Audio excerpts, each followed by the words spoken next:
এখানে প্রশাসনের বহু স্তরের ভাইরা আছেন, তাদের প্রতি কৃতজ্ঞ।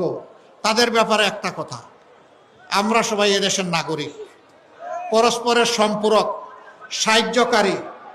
আমরা ইনসাফ ভিত্তিক একটা দেশ গড়ার জন্য আপনাদের আন্তরিক সহযোগিতা চাই, আপনাদের কোনো আনুকূল্য চাই না। শুধুমাত্র আপনারা নিজের জায়গায় দাঁড়িয়ে অত্যন্ত নিউট্রালিটি মেনটেন করে আপনারা দায়িত্বটা পালন করবেন। সেনাবাহিনীর সদস্যরা আছেন, বিজিবির সদস্যরা আছেন, এই দুইটা বাহিনী কি করে জানেন?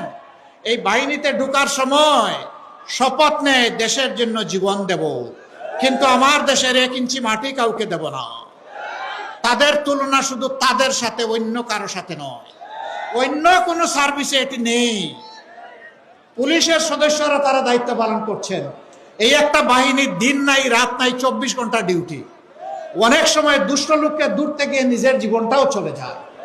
তাদের বেতন আর অন্য সাধারণ কর্মচারী যিনি 8 ঘন্টা ডিউটি করবেন একেবারে মেপে মেপে গড়ির কাটা দেখে, তাদের সাথে যদি পুলিশকে তুলনা করা হয়, এটা বেইনসাফি। আমরা ইনশাল্লাহ দায়িত্ব গেলে ইনসাফের সাথে যার যেটা মর্যাদা সেই অনুযায়ী বেতন কাঠামো আমরা সাজাবো ইনশাআল্লাহ। সবাইকে সমান দেওয়ার নাম ইনসাফ নয়, যার যেটা পাওনা তার হাতে ন্যায্যতার ভিত্তিতে তুলে দেওয়ার নাম ইনসাফ। সেদিন সরকারি কর্মচারীরা মনের আনন্দে ইনশাআল্লাহ কাজ করবেন, কাউকে আর